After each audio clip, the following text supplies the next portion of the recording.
Listen, God didn't create you to struggle. He didn't create none of us to struggle. Mm-hmm. We struggle because we choose to be disobedient, choose to ignore the path that God has us on. And we want God to bless what we want in life. And God is like, I'm not going to do that. Yeah. So you're going to continue to struggle. But then because struggling has become so normalized, it's like, man, if I don't struggle, man, I ain't doing it right. Yeah. You got to struggle. You got to hustle. Grinding all my life. Hey, some, you know, they even have songs about that, about struggling, that if you're not going hard, if you're not getting no sleep, if you're working all your life and, you barely getting sleep, listen, you in grind mode, you hustling, you a boss. Yeah. In who? Yeah. In what kingdom? Yeah. Because not in God's kingdom. God literally rests on the 7th day. Yeah. He literally rests. So if the creator, our creator rests, you don't think we have to rest? Like, where in the Bible did anyone that was of riches or great wealth or even had a fulfilled and walked in their purpose life, where did they grind? Yeah. Where did they hustle? Where did they sweat and toil at? Yeah, where? Yeah. So we gotta stop normalizing the struggle and keep bumping our head and thinking this is a good thing, that it's gonna, if we bump it hard enough, we're gonna knock the wall down. No, baby, I guarantee you gonna knock some sense out of your head before the wall come down. Yeah. Guarantee it. Yeah. So let's stop normalizing it. If you're struggling in your marriage, seek help. Yeah. Because a lot of us doing marriage and we ain't never seen a successful marriage before. We're out here winging it. Yeah. And let alone, we're not even going to God, let him be our mentor. So listen. Yeah. Seek some help. Get the help you need. Yeah. Jeremiah 33 verse 3. Call to me and I will answer you and give you great and unsearchable things that you do not know. That's God's phone number. 333. Call him up and tell him what you want. Yeah. Jeremiah 33 verse 3. I love that verse. He'll mentor you, but you got to be open to being mentored. He'll send you the people that you need. You know, I just keep leaning on him. He just keeps sending me people. Like, okay, all right, Lord.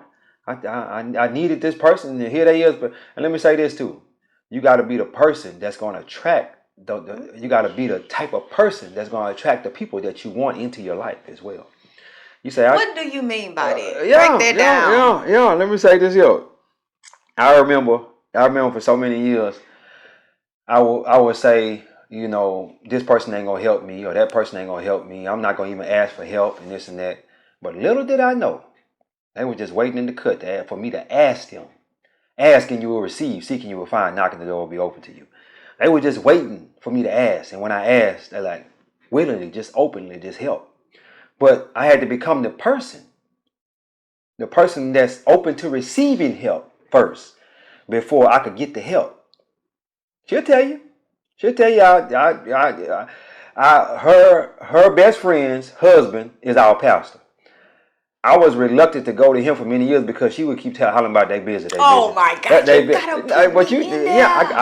got to tell the people the story. That was 10% of why you. I would say 50%. What was the other 50%? That was you. Hold on. The beginning part was me.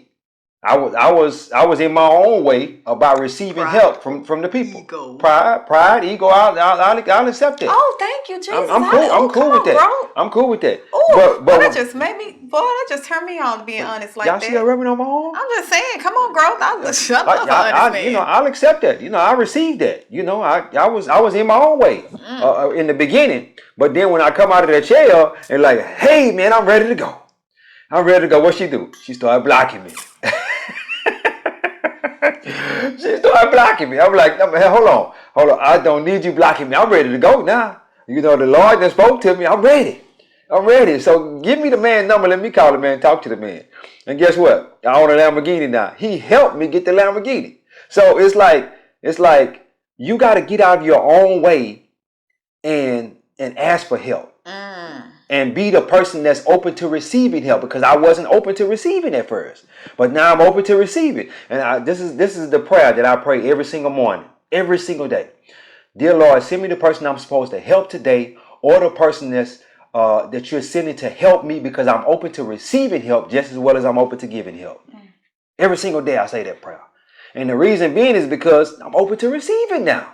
You know, you got to be the person. Like I said, but anyway, go ahead. And let's talk about the journey too, because you know how we say that you have to you have to vibrate on that level. You Yeah. have to become Yeah. before you can attract those people into your life. That's true. With that, you go on a journey of being honest with yourself, of looking at yourself in the mirror, the real you, the raw you, the one that only you and God know, your fears, your ego, all of that stuff, facing that person in the mirror and then dominating that person.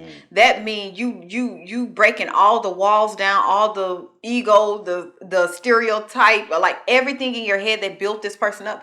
You're breaking that person down, and now you seeing you for who you are. Yeah. And then you dealing with that ish.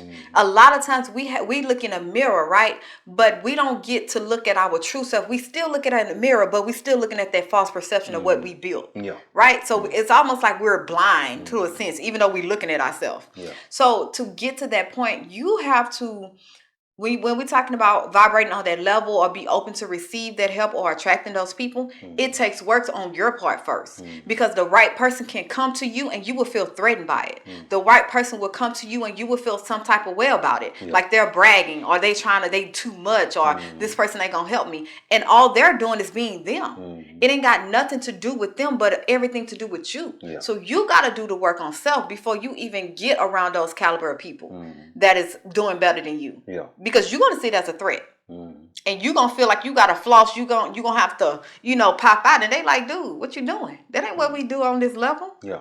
Pipe down. Pipe down, let daddy. Pipe down.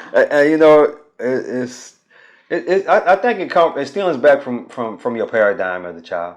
That's all it is. It stems back from that. And the reason I say that is because those people that's super successful and stuff like that, I would get intimidated by those kind of people.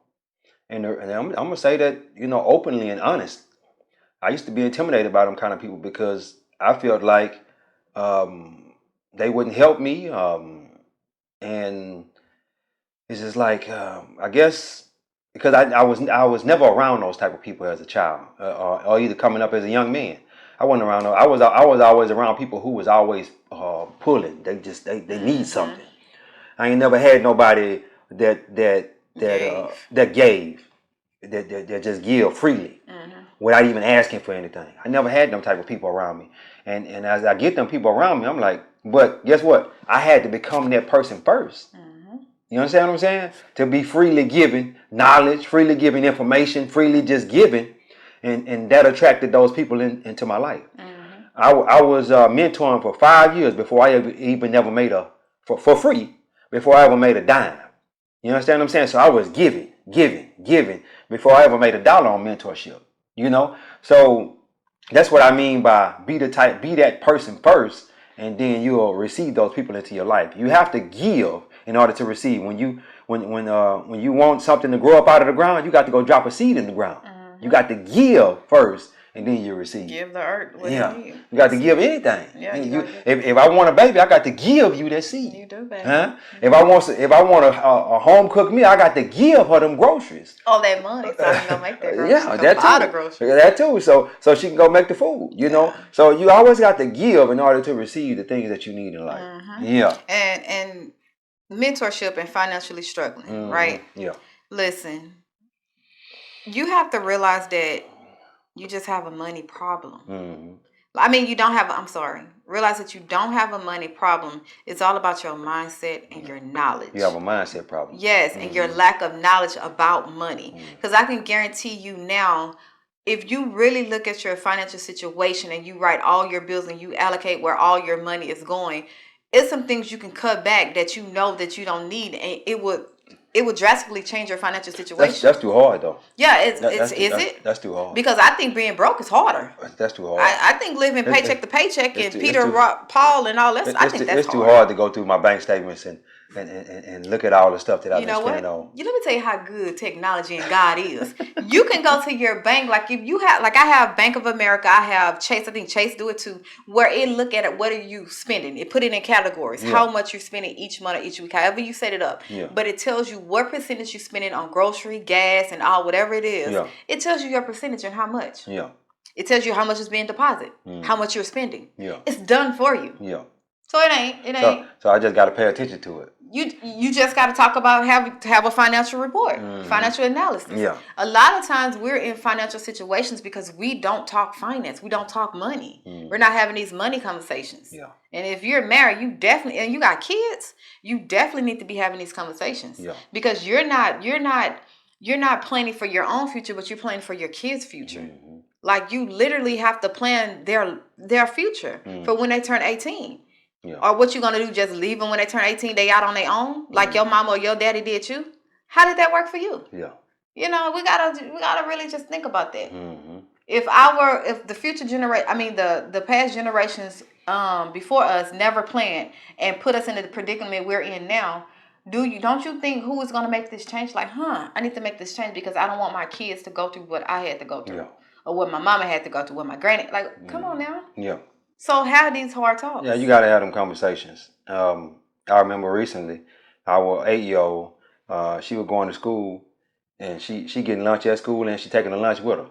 I'm like, bro, what's going on here? And we paying. You ain't got no free or reduced lunch. Yeah, ain't no reduced lunch. We paying $5 a day for breakfast and lunch. I'm like, so you don't need to send her no lunch with her. You need to just let her go through the lunch line. Well, she some days she want their lunch, and some days she don't. No, we sending her lunch, and she going to getting the lunch too. No, she needs to pick one. Which one you gonna pick? And knowing our daughter, she wasting it. Yeah, she wasting it. She probably seen one thing on that tray that she probably was giving it away. No, yeah. You know what I mean? So because if we send her with a lunch and she got her own food. She's not gonna eat all that what they giving her too. No, she probably just seen a donut. If it got donut pieces or cheese sticks, she gonna buy that lunch tray just for one thing. But that's where them conversations come in. Though. What's going on? Why you over here spending $20? Baby, why you uploading $20 to her thing when you sitting her lunch down there every day? Yeah. And I had to say, hey, look here, girl. Look here, you go eat that lunch that we send you down there with. Don't go to that. Don't go through that lunch line. You over there just blowing the money, just throwing money out the window. Do it out now. Balling. We ain't gonna do that. And the crazy part about it, when you don't pay attention to stuff like that, that's how you lose money. That's exactly what it is. That's how you lose money. When it's what is that? $5 a day. That's $25 a week. And then we sitting up with a lunch too. And with groceries. And this is the killing thing. The first couple of, I think the first semester, I wasn't paying attention to that. First grade, I wasn't paying attention to it. And then I'm like, why am I uploading some money to a card? Like, this $30 should have lasted the whole school year. I'm thinking at least the whole semester. Yeah. Then that's when I started paying attention to it. And I'm like, Lauren, why are you doing that? Yeah. So a lot of times we're not paying attention to the things that is automatically drafted out of our account. Like these subscriptions, these continuity programs, like all these things that is a monthly subscription that we think, oh, it's nothing. It's like $20, $15. Yeah. Guess what? That adds up in a year's time. Yeah. That you not even gym membership. Half of us got gym memberships and don't even go to the gym. Yeah. But once or twice, like New Year's, you might go for 2 or 3 months. Yeah. And then that gym membership just sit. Yeah. And now we so bougie, we don't do Fitness Connection no more because, baby, that's beneath me. We going to EOS, whatever that's called.